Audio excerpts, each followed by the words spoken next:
Sou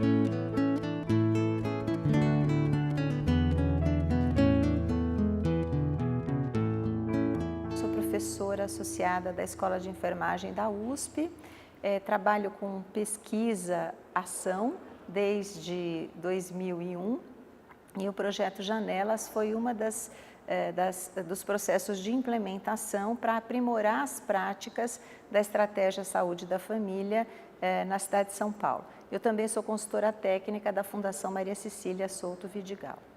O projeto Janelas, ele nasceu de uma vasta parceria entre a Secretaria Municipal de Saúde, Unicef, a Associação Comunitária Monte Azul, o CREM, a JAICA, várias instituições, a Pastoral da Criança, porque havia uma preocupação em ocupar um espaço de contato privilegiado com as famílias de territórios de maior vulnerabilidade através da visita mensal do agente comunitário da saúde com a implementação da Estratégia Saúde da Família.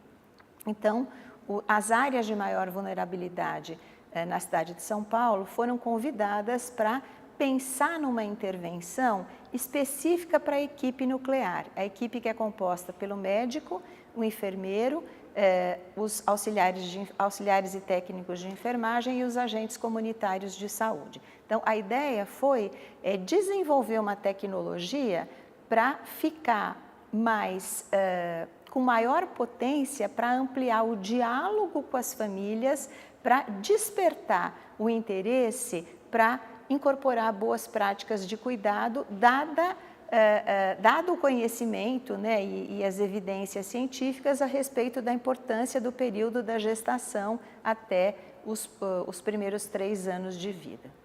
Como a estratégia ela não trabalha com programas, né, como numa UBS tradicional, que você tem o programa de pré-natal, o programa de puericultura, a mesma equipe acompanha as famílias cadastradas no seu território de forma longitudinal. Então, é a mesma equipe que acompanha aqueles usuários desde o pré-natal, faz a visita de puerpério e segue acompanhando a saúde do bebê. Então, o Janelas foi pensado, né, nessa potência que a Estratégia de Saúde da Família tem.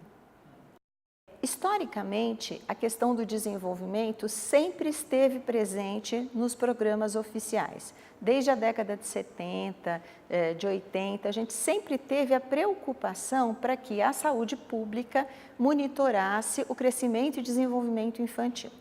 Porém, o que se observava de forma muito presente nos serviços públicos é que nas consultas do pediatra, em geral, era verificado o peso, muito mais raramente a altura e quase nunca o desenvolvimento. Então, essa foi uma preocupação em mudar essa lógica, em ter uma maior atenção para os aspectos do desenvolvimento. Porque o desenvolvimento infantil, ele é o retrato do processo de autonomia da criança. A criança, o bebê recém-nascido, nasce extremamente dependente de cuidados. Então, ele é extremamente vulnerável porque ele depende de alguém para suprir suas necessidades. E ao longo do tempo, num período curto de 3 anos, ele já começa a falar, andar, controlar suas eliminações, escolher roupa, conversar. Então, é um período curto, se você for pensar, numa pessoa que vive 80 anos, o que são os primeiros 3 anos. Mas eles são decisivos para estruturar o cérebro para depois desenvolver uma série de outras competências. E muitas vezes, a prática tradicional de avaliação era observar o que a criança já fazia.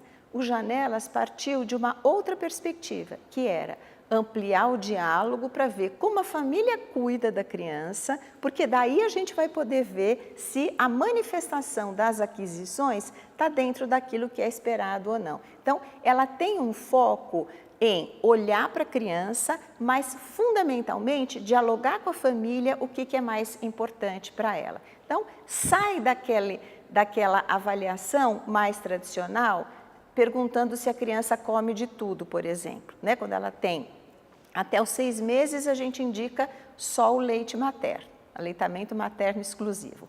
A partir dos 6 meses tem a introdução gradativa de alimentos para alimentação complementar. Por volta de 1 ano, a criança já pode comer de tudo. Então, quando numa consulta com uma criança de 1 ano e meio, por exemplo, você pergunta, come de tudo? Come. Mas de tudo o quê? Né? Ela come o que a família come, mas o que a família come? Né? Quais são as suas preferências? O que é oferecido para ela?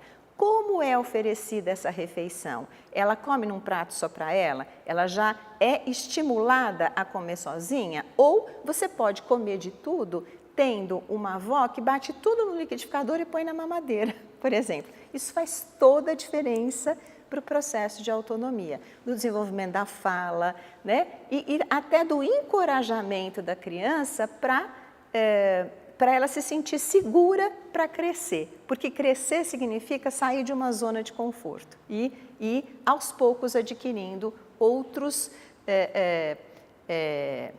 espaços, outros ambientes e ir progressivamente se colocando.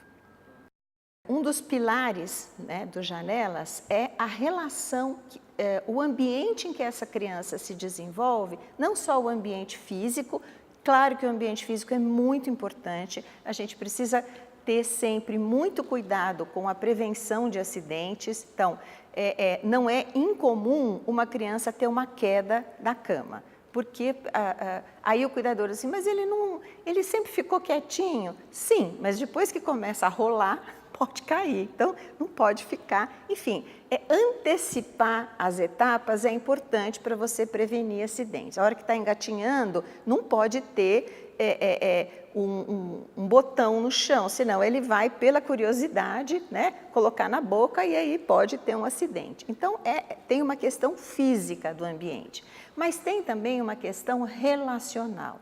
A forma como essa criança é cuidada, né, na rotina, o caderno da família que tem no Projeto Janelas, ele se chama Toda Hora é Hora de Cuidar, porque a grande questão é sensibilizar as famílias para assumirem esse protagonismo do cuidado a partir do que elas têm, a partir do seu dia a dia. Não tem nada melhor para um bebê do que alguém que converse com ele na hora da troca, no banho, quando vai colocar para dormir, quando vai alimentar. Então, essa questão de valorizar o diálogo. E já desde muito pequeno, contar história, ler história.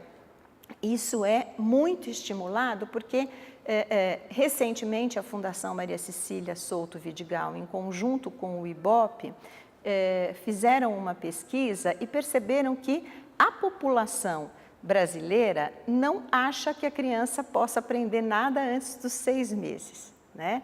Então, a gente ficou muito preocupado com essa concepção. E a outra questão é de que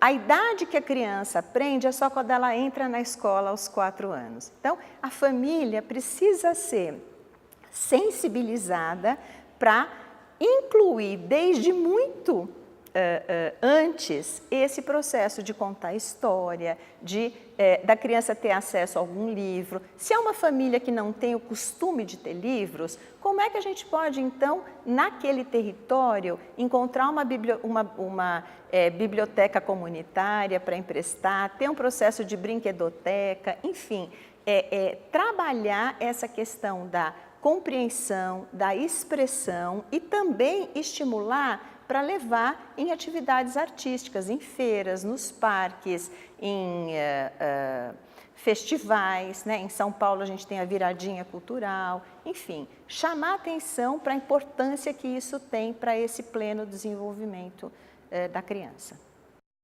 A presença paterna é uma outra questão também muito colocada no projeto através das fotos que ilustram o material. Quer dizer, a gente sempre teve essa preocupação de chamar a atenção de que a relação pai e filho, ela não deve ser subordinada à relação conjugal com a mãe. Quer dizer, aquele é um filho, né? E é importante que o vínculo se estabeleça desde o pré-natal. Então, a gente chama a atenção até para o pré-natal do pai, né? Quer dizer, como é que o pai, que dúvidas o pai tem durante o pré-natal? Como é que ele está se preparando para ser pai? Ele participa, ele acompanha a gestante nas consultas? Se ele não acompanha, ele manda dúvidas para o profissional responder? Quer dizer, chama a atenção de que o pai, ele é uma figura extremamente importante e que ele não é só um auxiliar da mãe, né? Ou que a mãe pode dizer assim, não, eu prefiro ser ajudada pela minha própria mãe, por uma tia. Não, o pai tem que estar presente, ele precisa ser convidado a fazer parte desse processo de educação, de criação, pelo lado prazeroso, não só por uma questão de responsabilidade formal, mas para ele também perceber que pode ser bom para ele também participar desse processo. O equilíbrio já é difícil por si só, né? Talvez a própria expectativa do equilíbrio ela já seja algo difícil, mas o importante é ajudar a família e valorizar os aspectos positivos que ela tem e não agir como se você estivesse cobrando um conhecimento que ela deveria ter. Então, valorizar os conhecimentos, mas também construir as oportunidades a partir daquela criança real. Não existe uma criança igual a outra, né? Então, a questão da segurança, ela tem que ser pensada, mas ela vai ser ajustada a partir de cada bebê. Então, um bebê é mais ativo, um bebê é mais curioso, ele tem uma velocidade maior para reconhecer o espaço, desenvolve mais a questão motora. Outro bebê pode ser mais quietinho, mas ele desenvolve mais a observação, a minúcia. Então, a gente precisa conhecer a criança também para ajustar a segurança, para não querer criar uma bolha, né? E aí restringir a possibilidade de exploração, de conhecimento. O bebê conhece muito, ele reconhece o mundo a partir dos sentidos. Então, ele precisa mexer, ele precisa sentir, ele precisa cheirar, né? Então, ele tem que ter contato. Se você só der um tipo de material para ele vai ter uma vivência empobrecida. Na primeira infância, a gente tem problema em todas as classes sociais. Os problemas são diferentes, mas a gente tem muitos problemas, né? Então, muitas vezes você tem um cerceamento da liberdade em nome da segurança, né? E aqui a criança vai ter um maior atraso. Ou, às vezes, você tem um cuidado terceirizado para alguém que vai dizer assim, mas vai fazer muita sujeira, então é melhor a gente dar a comida na boca, porque senão ele vai fazer sujeira. Sim, mas né, a sujeira a gente limpa. A experiência de vivenciar, pegar com a mão, né, experimentar aquele alimento, isso você não substitui, né? E eu acho que essa questão de levar para ambientes públicos, ela é importante porque a criança que tem contato com outras crianças, ela vai andar, correr e depois ela vai aprender a andar num dado ritmo. Se você só convive com adultos, isso pode ser prejudicial para a criança, porque o adulto ele que quer dar o ritmo do como é que tem que ser esse processo, né? Agora, a criança que já anda, ela tem que andar. Você andar com um carrinho o tempo inteiro, isso não é, né? Inclusive para ela gastar energia e poder se alimentar melhor, é importante que ela caminhe sozinha. Mas tem muitas distorções.